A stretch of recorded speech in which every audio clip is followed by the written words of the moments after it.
There's something wrong with my boss.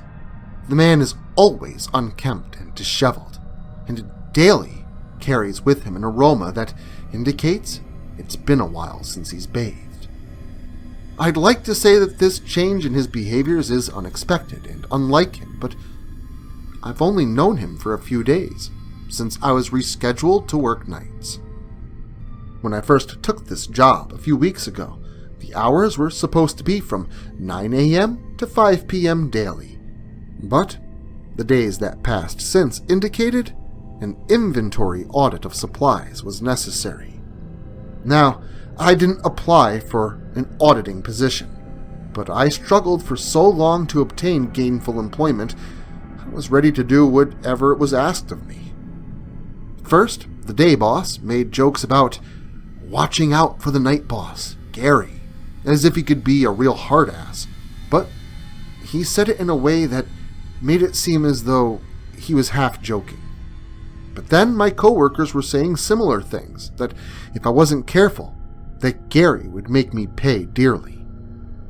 Honestly, all this talk made me very nervous to be working late hours alone with this guy, but in reality, he wasn't all bad. Sure, he smelled and cared little for his appearance, but the man said very little. Sure, the stone-cold glares he would shoot my way made me a bit uneasy, but he mostly left me alone. Hell, the other night, he pulled me aside with an offer that I just couldn't turn down. Of course, I told him I needed to think about it first, but that was really just to make sure that I was indeed making the correct decision for myself. So today, I decided to come in a bit early, so I could talk to the day boss about all that had transpired. I told him about Gary's offer and his obvious satisfaction with my work. The man looked at me with sincere confusion and asked me to divulge everything once more. I did as he asked, and once finished, he told me that wasn't possible, and that maybe I should talk to someone, like a professional. Insulted, but biting my tongue, I left his office and conveyed my concerns to a few select daytime employees, the ones I considered friends. What they divulged unhinged me. The thing is, what I didn't take into consideration, some businesses have been around for so long, operating for such lengths of time, that they develop unique tasks and instances that surround specifically them. An occupational urban legend, if you will.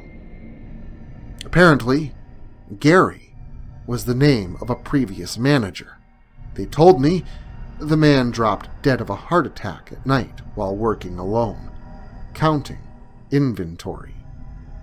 Those who work late frequently report hearing him wandering the vacant halls or hear the doors chime when no one has entered, spawning the myth that his ghost still wanders the building, always watching out for the bottom line and keeping eyes peeled for slacking employees from beyond the grave.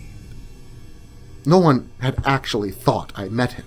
It was all supposed to be a joke at my expense. But after looking up his obituary online, seeing his picture, there was no doubt that it was him. And although this hindsight left me sick with dread, and although it did explain his unkempt and apathetic demeanor, spending my evenings with a dead man certainly wasn't what terrified me. Hindsight now delivered. His true implications of his offer cut me to the quick with fear. For the true meaning of his intent could be nothing less than dreadful when he told me that he'd like me to take his job.